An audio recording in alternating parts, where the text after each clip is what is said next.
if the government's willing to do drilling itself in order to find out what those resources are, how those things should work, or testing specific recommendations within it.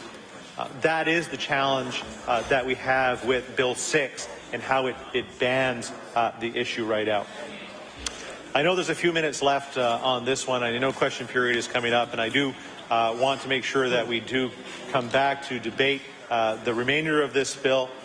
We are going to be having a vote on it today. I look forward to that. But in the meantime, I would like to adjourn debate on Bill 6 for question period. The motion is to adjourn debate on Bill 6. It is agreed. We'll now move on to oral questions put by members to ministers. The Honourable Leader of the Official Opposition. Thank you, Mr. Speaker. My question is to the Premier. Mr. Speaker, last year during the CBC TV Leaders Debate in the election, the Premier promised Nova Scotians that they would save $42 million on their electricity bills in the first year of a Liberal government. Now we know that's simply not going to happen. At least $35 million is simply being deferred to another day, and government officials are down at the URB as we speak, trying to push more rate increases into the future with interest. So I'd like to ask the Premier, can he update the House on what the new number of savings Nova Scotians can expect on their power bills next year? The Honourable Premier. Thank you, Mr. Speaker. What Nova Scotians can expect on January 1 that the NDP electricity tax, known as the efficiency tax, will be removed from every power bill across this province. Mr. Speaker, in his position of this government, that money belongs in the pockets of ratepayers, Mr. Speaker, not shareholders. The Honourable Leader of the Official Opposition. Thank you. Mr. Speaker, what we know is that the efficiency charge is not being saved. It's simply being deferred to another day. It's at least $35 million this year. It's going to pop right back onto our power bills in the future, plus interest. There's almost $100 million in fuel surcharges that the government is trying to push into the future, plus interest at a rate of 7.8%. All it's going to go into the pockets of Nova Scotia Power, Mr. Speaker, not the ratepayers of Nova Scotia. So I'd like to ask the Premier, how is paying 7.8% interest to Nova Scotia Power making ratepayers better off? The Honourable Premier. Thank you, Mr. Speaker. I want to thank the honourable member for the question. I take great pride in telling Nova Scotians that this government is keeping its commitment by removing the efficiency tax, Mr. Speaker, and that money belongs in the pockets of every ratepayer, Mr. Speaker. And it is my hope, Mr. Speaker, that all members of this House will stand with ratepayers and ensure that money belongs and stays in their pockets. The Honourable Leader of the Official Opposition on his final supplementary. Mr. Speaker, it's all our hope that this House, all members will stand with ratepayers, but the fact of the matter is that the money that the Premier is referring to is going to end up in the pockets of the shareholders of Nova Scotia Power, plus interest compounding at the rate of 8% at some future date, maybe as early as April of 2015, Mr. Speaker. Not even the NDP allowed that happen under their watch, Mr. Speaker. Not even the NDP allowed that. So, Mr. Speaker, it turns out Nova Scotia Power,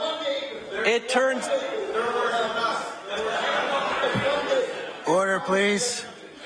The Honourable Leader of the Official Opposition has the floor. Thank you, Mr. Speaker. It turns out Nova Scotia Power is even better off under the Liberals at 7.8% interest than they ever were under the NDP. So I'll ask the Premier, can he explain why Nova Scotia Power is going to make more money plus interest under the Liberals than they did under the NDP? The Honourable Premier.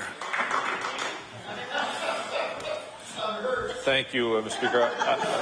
Mr. Speaker, the Minister of Energy will respond. The Honourable Minister of Energy. Thank you very much, Mr. Speaker. Well, first of all, of course, the deferrals were much higher under the NDP.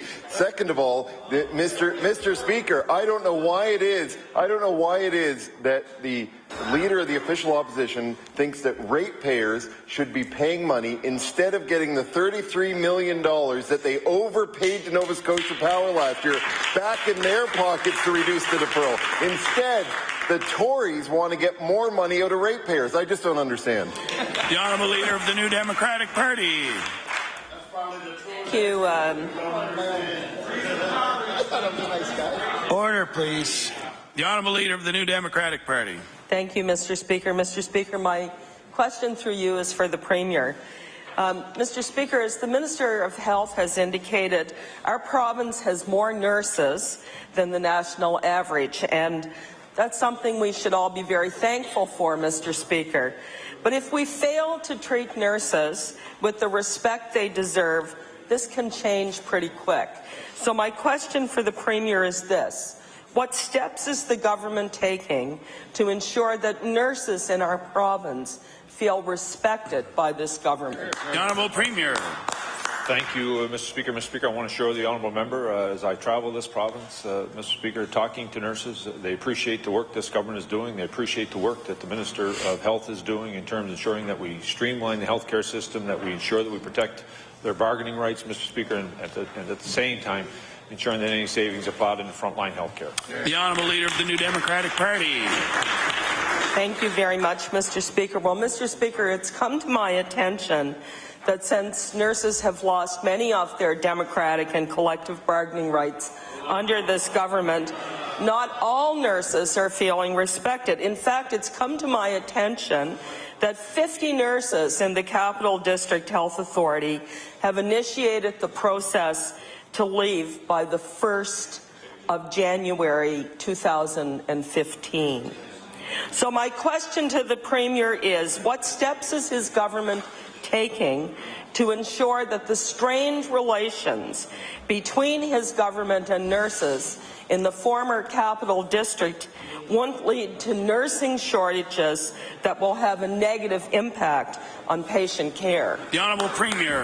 Thank you, Mr. Speaker. Mr. Speaker, I want to assure the honourable member that this government continues to respect the work that nurses do. It's why this government brought in legislation to protect it, Mr. Speaker, their right to bargain, Mr. Speaker. We wanted to make sure at the same time we were protecting an essential service piece of legislation.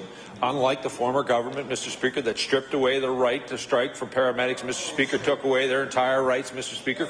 This government respected the collective bargaining process, but we also have to make sure that we protect Nova Scotians and that they deserve to have essential service health care in this province from one community to the other.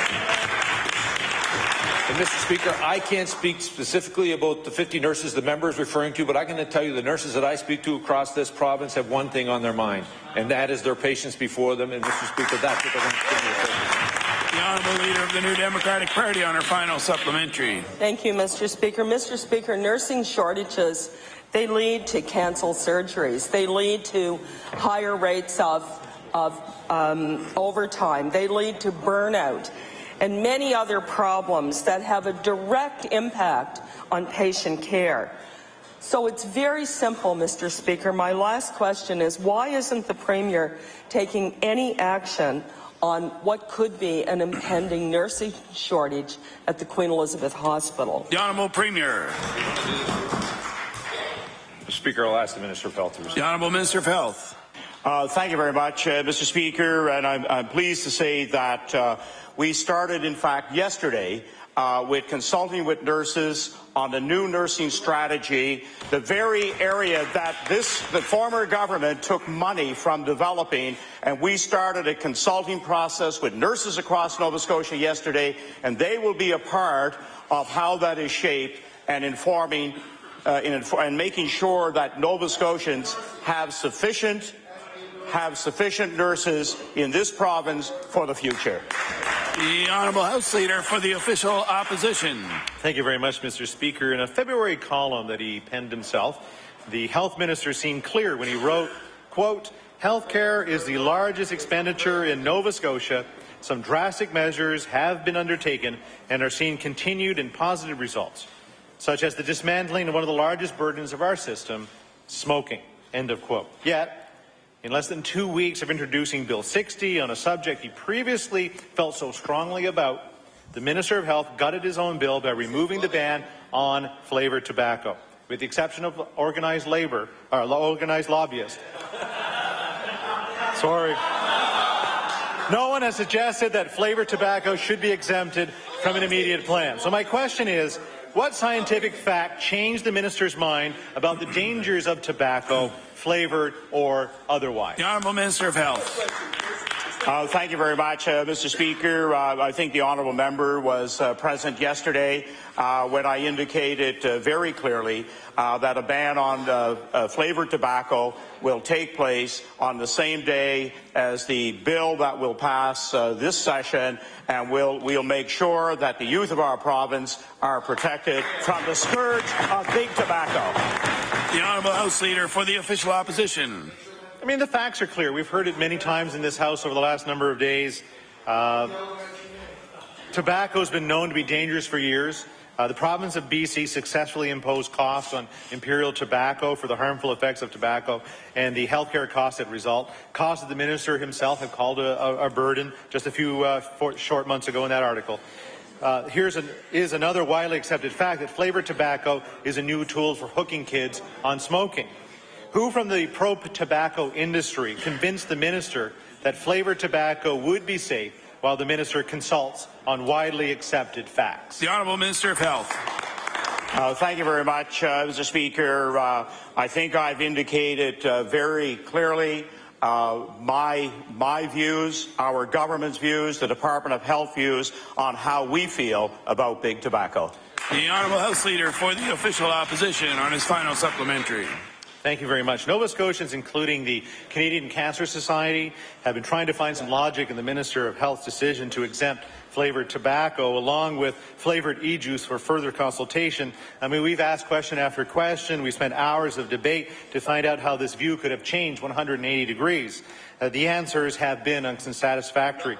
What communication, we're probably going to FOIPOP this one as well, so what communications, written or oral, has he had or any member of his office undertaken or received from lobbyists representing the industry with an interest in tobacco sales since becoming Minister of Health? The Honourable Minister of Health. Thank you very much, Mr. Speaker. The one thing I can tell the member opposite is that we brought in a bill that is directed at improving the health of all Nova Scotians, but in particular the youth of our province. The Honourable House Leader for the Official Opposition on his final supplementary. On October 24th, the minister introduced Bill 60. Flavoured tobacco would be banned unless specifically exempted by regulation. 11 days later, the minister removed the ban on flavoured tobacco altogether. On October 16th, Liberal campaign chair Chris McGuinness registered to lobby the government on behalf of the industry that sells cigarettes themselves. What meetings or communications of any kind has the minister or his office, the Premier's office or whatever, had with Mr. McGuinness or at Mr. McGuinness's request had in the matter of tobacco? The Honourable Minister of Health. Thank you, Mr. Speaker. When we were putting this bill together, we consulted Doctors Nova Scotia, Canadian Cancer Society, our department under Dr. Strang. We had absolutely no contact, no conversations with Chris McGuinness. The Honourable Leader of the New Democratic Party. Thank you very much, Mr. Speaker. Mr. Speaker, my question for you is to the Minister of Finance. Mr. Speaker, 2 days ago, my office was contacted by an out-of-province company, a consulting firm, calling to ask for a meeting with myself as the finance critic of the NDP to meet with their clients, Rothmans, Benson and Hedges, Big Tobacco, later this month. Mr. Speaker, it seems unlikely to me that I would be the only elected official in this province to be contacted by Big Tobacco for a meeting. So my question to the Minister of Finance is this. Has the minister or any members of her department been approached by big tobacco companies in the past 6 months for an opportunity to raise the concerns of big tobacco? The Honourable Minister of Finance. Thank you so much, Mr. Speaker. And I have not been contacted by Rothmans or any of the others. Only yesterday I went through all the lists of requests for meetings and invitations. There was nothing of that sort in it, and so I've not heard anything about this. The Honourable Leader of the New Democratic Party. Thank you, Mr. Speaker. Order, please. The Honourable Leader of the New Democratic Party.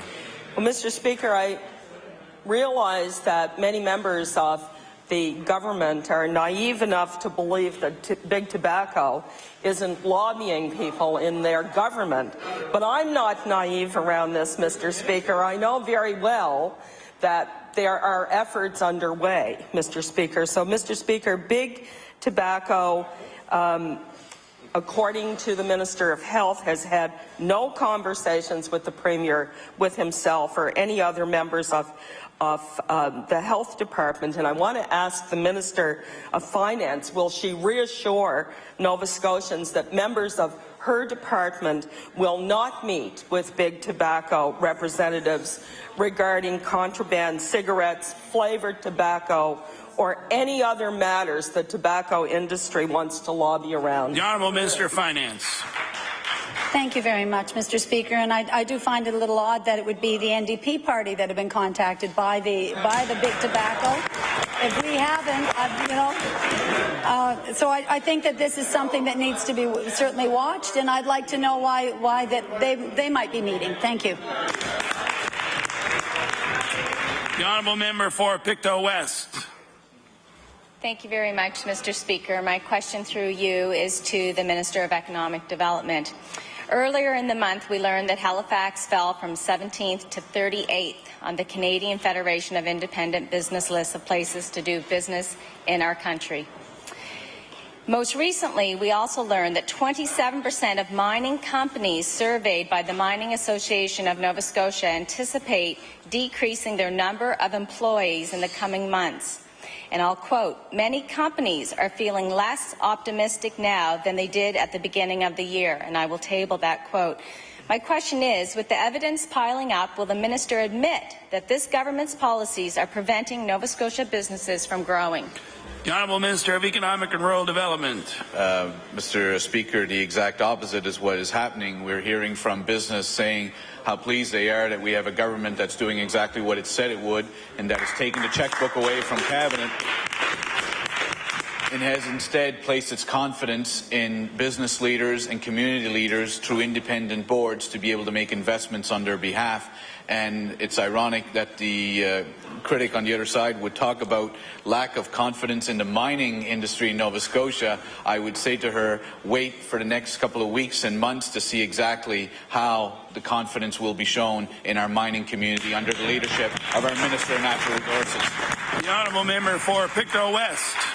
Thank you very much, Mr. Speaker. Respondents to the Mining Association of Nova Scotia's survey said the general state of the economy is the biggest obstacle their business faces, with government regulation being a close second. Producers who employ the largest number of people in the industry said government regulation is their biggest challenge. The industry's policy concerns include a 75% hike in claim staking fees, and an unnecessarily difficult regulatory regime for prospecting and exploration, and of course the high cost of operating a business in Nova Scotia, and I can table that as well. When will this government get out of the way of job creators and begin creating the winning conditions for job creation? The Honourable Minister of Economic and Rural Development. Speaker, since the question was premised on the mining industry, I would refer it to my good friend, the Minister of Natural Resources, to respond. The Honourable Minister of Natural Resources. Thank you very much, Mr. Speaker. Nova Scotia is on the cusp of some very exciting mining opportunities, Mr. Speaker. And one of the reasons for that is because for the first time in 25 years, we have a government that is reviewing the Mineral Resources Act, reviewing the regulatory framework for that industry, and we are going to bring forward changes that is going to make Nova Scotia a very competitive jurisdiction when it comes to mining, Mr. Speaker. The Honourable Member for Sackville-Cobequid. Thank you, Mr. Speaker. On Wednesday, while trying to explain the 80% increase of home care in the home care wait list, the Minister of Health told a reporter that he was concerned about the present list, but it's a transitional time for the government to move from no nursing homes to be built to delivering more care in the home. When asked to clarify by the reporter, the Health Minister, if the Health Minister really said the province is not going to build any more long-term care beds, the Minister indicated that no more beds, but will replace those that are needed and that those that were on the priority list prior to the last election. So I'd like to ask the Minister, can the Minister of Health confirm for all members of this House that he will not be adding any additional long-term care beds to our province? The Honourable Minister of Health. Thank you very much, Mr. Speaker. We said very early on that our government would in fact transition to more care in the home. That's where, in fact, through survey, well over 90% of Nova Scotians said that they preferred to stay and receive care there. And we will be proceeding with replacement of those homes that are now at the point of needing to be replaced. The honourable member for Sackville-Cobequid. Well, I have to say, Mr. Speaker, it's not working well. 80% increase in the wait list for home care over the last 6 months. Mr. Speaker, last year I was pleased to hear the announcement of plans for a new 25 long-term care bed home for the Sisters of St. Martha's and a 42-bed for the Birches Home for Special Care in Musquodoboit Harbour. Can the minister confirm if he plans to open both these facilities so that those seniors can remain in their communities when they enter a long-term care facility? The Honourable Minister of Health.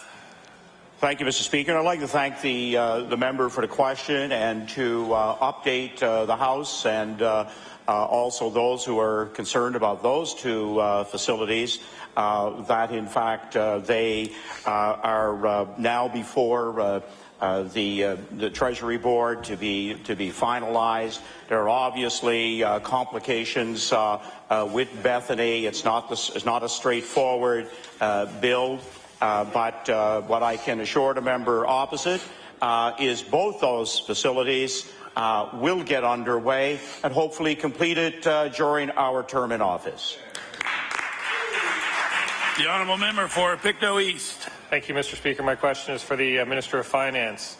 Can the minister inform the House when Ms. Broughton's tax report was sent to the printer and how long it is supposed to take to print? The honourable Minister of Finance.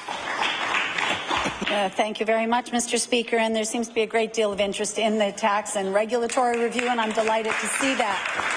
I can also assure the House that I'm very anxious as well to get a copy of that in my hands. I'm not sure it's at the printer even yet. What I had said, and I might add, I had checked Hansard from the last couple of weeks and earlier questions. I said it was being prepared for the printers, that charts and graphs were being added, that it was being proofread, that it was being checked to see that it was readable and understandable, and all of that is being done now. So that's the preparation for sending it to the printers, as I understand it. Thank you. The honourable member for Pictou East. Thank you, Mr. Speaker, and I appreciate that answer. My reading of Ms. Broughton's contract is to say that the work was supposed to be done by the end of October. So my question today for the minister is Ms. Broughton's report late at this stage or not? The honourable Minister of Finance. Thank you very much, Mr. Speaker. And as I've said before, Ms. Broughton's work is done. She's completed all of her work, and it's at a stage now of ensuring that the document is correct, that we have made no mistakes, that it's all laid out well. I have not seen the document. I understand that others are working on that now as we speak, that it will be ready within this month. I've promised that it will be delivered within the month of November. The honourable member for Sackville-Cobequid. Thank you, Mr. Speaker. Earlier this session, my colleague and friend from Sydney Whitney Pier asked the Minister of Health about providing HPV vaccine to boys and young men. The National Advisory Committee on Immunization recommends this to prevent some types of face and neck cancer. Recently, Alberta and PEI have followed this advice and began vaccinating boys as well as females and girls, Mr. Speaker. So I'd like to ask the Minister of Health, could the Minister please tell us what his position is on vaccinating boys in Nova Scotia against HPV? The Honourable Minister of Health. Thank you very much, Mr. Speaker, and I'm sure I can speak for all members in this House when I say we hope the member for Sydney Whitney Pier is making good progress in his recovery. I know that this is an issue now very close to him, one that we have conversed about, one that I have set, in fact, the department in motion to take a look at what costs this would be, what number of young people in Nova Scotia could be positively impacted by this, and I know we'll have further details on this very shortly. The honourable member for Sackville-Cobequid. Thank you, Mr. Speaker, and I appreciate the Minister's comments on that. The cost of vaccinating girls against HPV is less than about $700,000, Mr. Speaker.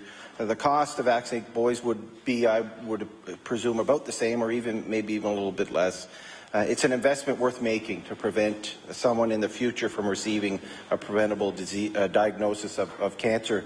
So I'll have to ask the Minister on behalf of my colleague, will the Minister commit today that in the upcoming budget for 2015-16, it will include funding for vaccinating boys against HPV? The Honourable Minister of Health. Thank you very much, Mr. Speaker, and for the benefit of the House, we know that that particular vaccine can be given over a much longer period, even into to adulthood, to be effective. Perhaps the member opposite has given me a suggestion as to where we can put some of the $5.5 million savings that we will have from restructuring. The Honourable Member for Inverness. Mr. Speaker, my question is for the Minister of Justice. In a recent newspaper article, the Minister of Justice said, to retroactively change the balance of different people's rights, this is not something that's been done in Canada. However, Mr. Speaker, I wonder if the Minister is familiar with the 2005 decision by the Supreme Court of Canada, where the province of BC sought to recoup damages from Imperial Tobacco for harmful effects of tobacco smoke. The Supreme Court decision was, and I quote, except in respect of criminal law, the retrospectivity and retroactivity of which is limited by Section 11G of the Canadian Charter of Rights and Freedoms, there is no requirement of legislative prospectivity embodied in the rule of law or any provision of our Constitution. My question, was the Minister of Justice aware of the Supreme Court of Canada case, or did she misspeak in the newspaper interview? The Honourable Minister of Justice. Thank you very much, Mr. Speaker. Thank you to my colleague for that question. Again, this is a complicated issue in law. It's one that I've attempted to address to the honourable member when I addressed his concerns later, and when I spoke to the media. And what I will do at third reading is definitely have those answers for him. Thank you. The Honourable Member for Inverness. Mr. Speaker, Barry Sutherland is a survivor of sexual abuse who doesn't understand the Minister of Justice's logic. He doesn't understand why the Minister would deprive him of the same rights she's willing to give others in civil law who may be sexually assaulted in the future. Will the Minister explain to Mr. Sutherland why she will treat him differently than any present victim of sexual abuse? The Honourable Minister of Justice. Thank you very much, Mr. Speaker. Again, my role as the Attorney General is to look at the law and look at the legislation that we're introducing and ensure that it's applied uniformly to all victims of crime and all individuals in the province of Nova Scotia. I can't speak to any individual cases. I'm not privy to those, and it would not be proper for me to speak to those cases, and I can't speak to what could possibly happen in the future. Every has the right to litigate in civil action. Anybody can file a lawsuit. Anybody can file one today or tomorrow. That is not up to me to make those decisions. Thank you very much. I just want to remind the Honourable Member for Inverness that it is not the duty of any member of this House or any ministers to answer specific questions on cases or questions related to individual circumstances. So I'm just throwing it out there. The Honourable Member for Colchester, Musqueam Valley. Thank you, Mr. Speaker. My question is for the Minister of Natural Resources. And because I have such a soft spot for animals, this is a lose-lose question. In an article in the Chronicle Herald this August, the Department of Natural Resources indicated that in some region, deer herds have grown substantially. The article also noted that Colchester is one county where deer numbers have climbed substantially, and that there have been, in quotes, been numerous complaints from farmers about a higher number of deer causing problems with crops. Increasing deer herds are a concern for both motorists and farmers if not kept under control. So my question for the Minister is, has he consulted with the Minister of Agriculture and the Minister of Transportation regarding problems posed by the deer population? The Honourable Minister of Natural Resources. Thank you very much, Mr. Speaker, and I thank the member for the question. Yes, we have, myself, the Minister of Agriculture, met with the Federation of Agriculture to discuss these issues early on in the summer, perhaps before the summer. We've come up with some various activities that we're pursuing to address the herd population from a population control perspective and from a fencing and protection perspective of the farmers. What we've done in the Department of Natural Resources is in the areas where those deer populations have increased, we've either had open deer seasons this hunting season or we've increased the amount of doe licenses, Mr. Speaker, and by addressing the population of does in particular, that's the best way we can control the populations in those troubled areas. The Honourable Member for Colchester, Musquodoboit Valley. You just answered my second question. So the Minister has actually looked at the hunting season and will increase the number that can be harvested in that period of time? The Honourable Minister of Natural Resources. Thank you very much, Mr. Speaker. We have already done that for this hunting season, which is still ongoing right now. There was 2 hunting districts that have open hunting season on deer. Those are the areas that have the highest deer populations. And areas like 101 down the South Shore, Yarmouth area, we have doubled the amount of doe licenses in those particular areas to deal with the deer population issues, to make our roads safer, and to support our agriculture sector, which has been experiencing difficulties because of this. I will add, Mr. Speaker, that when it comes to these decisions, we do stay focused on the science and on the information that our wildlife biologists provide us when it comes to the population, Mr. Speaker. And I think we've moved forward in a reasonable, fair way that protects our communities from these pests in some circumstances and protects our drivers on the roads. The Honourable Member for Truro, Bible Hill, Millbrook, Salmon River. Thank you, Mr. Speaker. Yesterday, the town of Amherst indicated that they've asked the Department of Environment to host an information session about the proposal to have treated fracking wastewater disposed of in the La Planche River. I've been in contact with the concerned citizens there who are hoping they can finally get the full picture of what's being proposed. So my question for the Minister of Environment is, does he believe this project is an environmental health risk to the people of Amherst and their surrounding waterways? The Honourable Minister of the Environment. Thank you, Mr. Speaker, and I thank the member opposite for the question. This is a question with respect to a project that I haven't received a formal application with respect to it. So I don't have the details myself, Mr. Speaker, with respect to the details of the technical nature of the details of the proposal being discussed between the municipality of Amherst and other stakeholders that are looking to dispose of this water. What I know about that project is primarily what others know, is that they're in discussions with AIS to dispose of the water. But the actual details of it I can't comment on because it hasn't been brought formally to the department. Thank you. The Honourable Member for Truro, Bible Hill, Millbrook, Salmon River. Thank you, Mr. Speaker. Well, as I said, that the town of Amherst has asked the Department of Environment to host the information session about this proposal. And, Mr. Speaker, the people of Amherst don't really want to just be consulted on this issue. They want to be engaged. They want to see a democratic process employed where they're able to ask questions and interact with decision makers. So how will the minister ensure that the upcoming information session with his department will both engage and inform residents about this project? And will the minister commit to attending when they set a date so that he can hear firsthand about the concerns that residents have? The Honourable Minister of the Environment. Thank you, Mr. Speaker, and thank you again to the member opposite for the question. I'd just like to clarify. I recall being notified that a request has come into the department to my attention from the municipality in Amherst, but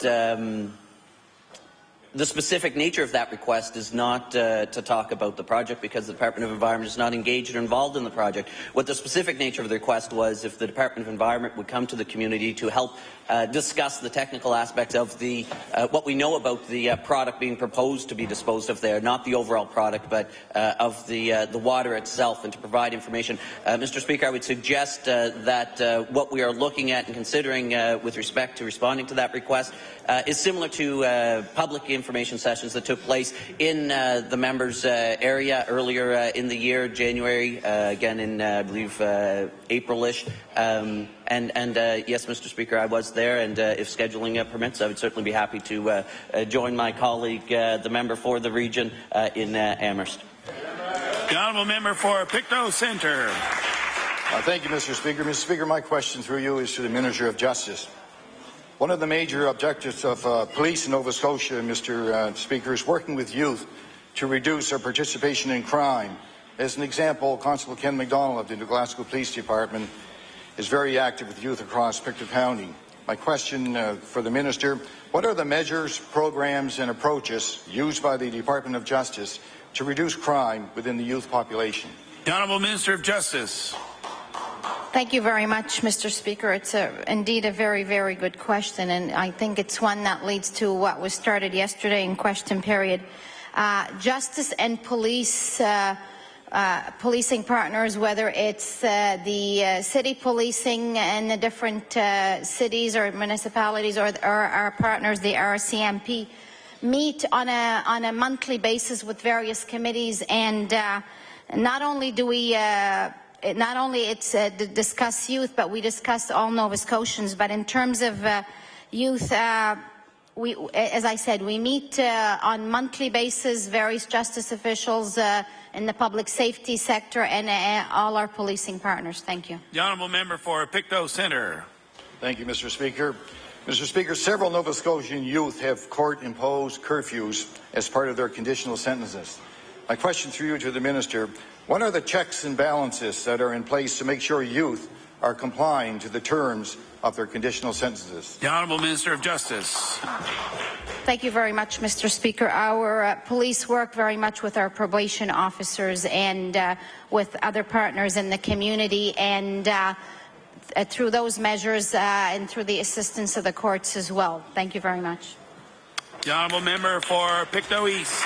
Thank you, Mr. Speaker. My question is for the Minister of Transportation.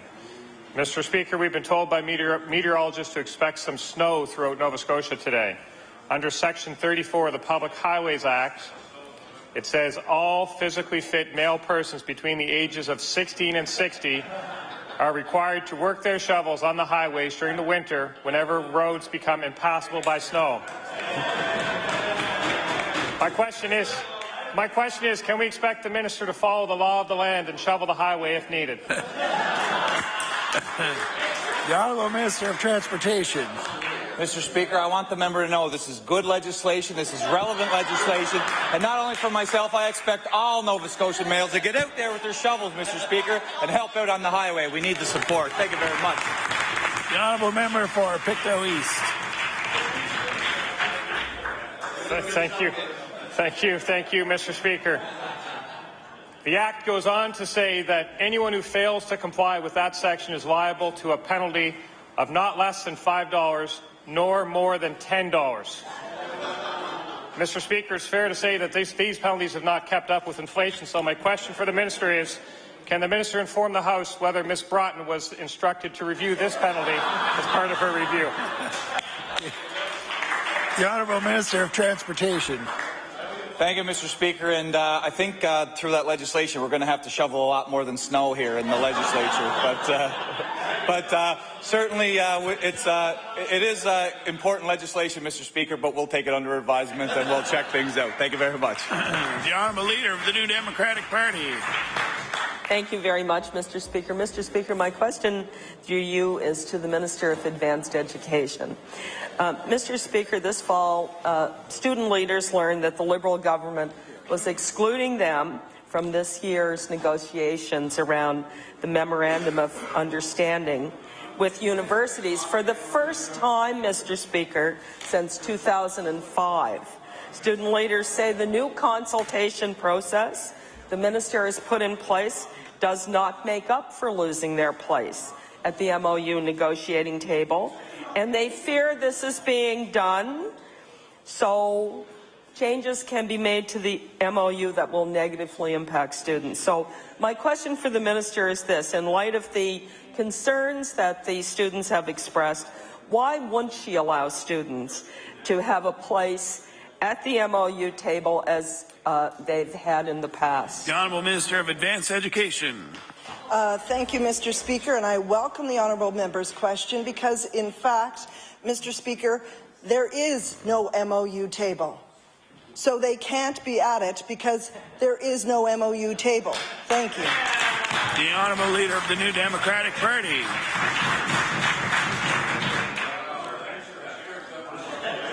Thank you very much, Mr. Speaker. Well, the minister very well knows that the MOU will shortly be renegotiated, and there certainly will be an MOU table, and for the first time since 2004, there will be no student observers at that table, Mr. Speaker. So, Mr. Speaker, this government doesn't have a consistent approach when it comes to public consultation. We've seen the failure so many times, failure to properly consult or to consult after they've made decisions, Mr. Speaker. So my question to the minister is very simple. If she truly cares about consulting students and involving them in the MOU process, why will she not allow them to sit as observers when the MOU is negotiated? The Honourable Leader of Advanced Education. Thank you, Mr. Speaker, and I welcome the honourable member's questions. In fact, Mr. Speaker, my deputy or I or senior staff have met with student groups 7 times in recent weeks, Mr. Speaker. In fact, Mr. Speaker, students have had 8 sessions during the consultation where they were able to share their views. In fact, Mr. Speaker, in the past, when students were at that MOU table, Mr. Speaker, they were there as observers only, Mr. Speaker. And in fact, Mr. Speaker, now, Mr. Speaker, they will not only have opportunity for input at every stage of negotiation of the MOU, Mr. Speaker, but it won't just be one representative from CFS and one representative from Students Nova Scotia. In fact, Mr. Speaker, every president of every student union is invited to those sessions.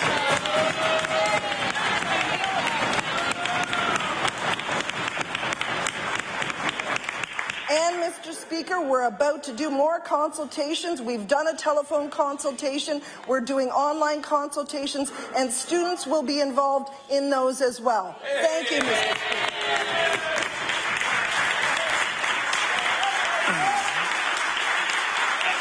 The Honourable Member for Pictou East. Thank you, Mr. Speaker. My question is for the Minister of Education. Earlier this year, the Chignecto Central Regional School Board voted to turn Frank H. McDonald Elementary School into a primary to grade 8 facility. And this was absolutely the right decision, and it has the full support of the community. It's the best way to keep the school community together. So my question for the minister is, does the minister support the conversion of the Frank H. McDonald School into a P to 8 building? The Honourable Minister of Education. Thank you, Mr. Speaker. And some people may recall that probably 8 years ago there was a review done of the grade configurations within the province, cross-country review to see which grade configurations would best enhance student learning. And the results of that were that a P to 8 grade configuration was preferred. And since that time, there have been opportunities in the province to bring schools together to create that environment. And East Pictou and FH are one of those examples. The Honourable Member for Pictou East. Thank you, Mr. Speaker, and I thank the Minister for that answer, because there certainly is an expectation in the community that the Frank H. McDonald School will undergo these renovations in order to best accommodate the increase in students. But some in the community are wondering what the status is of the beginning of these renovations. So does the Minister have any reason to believe that these renovations are in jeopardy, And can the minister provide information on when the community should expect to see these renovations at Frank H. MacDonald begin? The Honourable Minister of Education. Thank you, Mr. Speaker, and I have shared this information with the member opposite. I will share it now for the full House again, and that is that the decisions as to which schools will be renovated, what projects will be put forward for funding, is a decision that's made by the school board. Those are submitted to the department on an annual basis, and I would encourage the member to talk with the School Advisory Council, with the elected board member, to ensure that if it is a priority of the community, does become a priority of the board. The Honourable Member for Chester St. Margaret's. Thank you, Mr. Speaker. Mr. Speaker, yesterday I asked the Minister of Environment how many complaints have gone uninvestigated since his new pilot program was launched. He was unable to provide me with an answer, but I see that his staff were able to provide the Chronicle Herald with a bit more information. According to the article, 20 anonymous tips have been received since the new rules have been in effect. So 20 complaints have gone uninvestigated. The article also goes on to state that the pilot project doesn't apply to incidents that, and I quote, would require immediate or emergency response. Mr. Speaker, can the minister please explain to us how, if there aren't even investigating anonymous complaints, his department can determine if something requires immediate attention? The Honourable Minister of the Environment. Thank you, Mr. Speaker. Where to begin? We have only so much time to answer this question, but well, it is an important question, but I guess the nature of the response could provide a lot of information with respect to how the department operates and how we assess and triage requests that come through. It would be not dissimilar, Mr. Speaker, to many other departments or emergency services, Mr. Speaker, with respect to how one identifies. I guess for the benefit of the Speaker, or for the member opposite, I'll try to shorten it up by using an analogy. Mr. Speaker, perhaps the member could question how 911 responders identify whether or not something's an emergency or not. The Honourable Member for Chester St. Margaret's. Well, Mr. Speaker, if they will not take the tip, how do they know what it's about and if it's immediate? Look at Crime Stoppers and the anonymous tips that they take every day. And in his response to me yesterday during question period, the Minister of Environment explained that he decided that this would be a pilot program, and I quote, rather than rolling out bad policy and bad initiatives across the province of Nova Scotia, and I'll table that. I would like to ask the Minister, Mr. Speaker, I'm going to ask the Minister why he is only forcing the bad policy on people of the western region of our province. The Honourable Minister of the Environment. Thank you, Mr. Speaker. I guess if this is perhaps taking that response out of context, the member opposite, Mr. Speaker, misses the point. What I indicated there was that the notion of proceeding with pilots was that if it ends up having problems or concerns with it, if it ends up being bad policy, Mr. Speaker, we would rather have it done in a contained or a smaller area rather than putting it out across the province at once so we can learn as we go through the process, Mr. Speaker. What I can advise the member opposite, Mr. Speaker, is that when people do call in, the member opposite has made some assumptions, Mr. Speaker, with respect to the fact that we take no information when anonymous information is brought forward to the department, Mr. Speaker. I'd like to ask the member opposite if she'd thought through the process of how we would identify if something is anonymous or not if we don't actually answer the call. Thank you, Mr. Speaker. The Honourable Member for Pictou West. Thank you very much, Mr. Speaker. My question through you is to the Minister of Economic Development. Within hours yesterday after question period, we learned that the ferry Nova Star found a new berthing location and will depart this Saturday for Florida. Can the Minister give us an update on what this move will cost Nova Scotia taxpayers? The Honourable Minister of Economic and Rural Development. Speaker, in fact, there is an intention for the vessel to leave the Port of Yarmouth on Saturday due to concerns with the local lobster fishing fleet. It has not been confirmed as to where the vessel is going to be placed. What I can inform the member is that last night I had the opportunity to meet with Mr. Chan from STM Marine, which is the owners of the vessel, to discuss some of the challenges that we have faced in our first year of operation and to look for some partnership with the owners of the vessel to assist us in ensuring that this ferry service remains for the long term. The honourable member for Pictou West. Thank you very much, Mr. Speaker, and I thank the Minister for his answer. Earlier this week, in a Chronicle Herald article, the Minister was quoted saying it is possible the government would be on the hook for the ship's winterizing costs if the company can't find a run. We know they haven't found a run. We know there's a lot involved in winterizing a ship that size. I'm just wondering if he has any idea approximately what this is going to cost Nova Scotia taxpayers. The Honourable Minister of Economic and Rural Development. Mr. Speaker, we are doing everything possible to ensure that Nova Scotia taxpayers don't have to pay any more than absolutely necessary to ensure that that vessel is available for the ferry service next year. We have met and spoken with the Governor of Maine. Last night, as I indicated, we met with the owners of the vessel. We are getting the message from Nova Scotians that they're happy to have that service in place and that we want to continue that service. I would simply ask the member to encourage the leader of her party to work with us to ensure that that service remains in Nova Scotia. The honourable member for Queens Shelburne. Thank you very much, Mr. Speaker. And my question is for the Minister of Natural Resources. Order, please. Time allotted for oral questions put by members to ministers has expired. The Honourable Government House Leader. Speaker, on a point of order, since we don't have the transcript from Hansard, during question period, the House Leader for the official opposition made mention of a Chris McGuinness, who he indicates registered on October 16, 2014, to lobby, and I believe the House Leader mentioned that it was to lobby on behalf of Big Tobacco. I'm just wondering if the House Leader for the official opposition could confirm whether or not he did indicate that the document he tabled was proof of lobbying on behalf of Big Tobacco.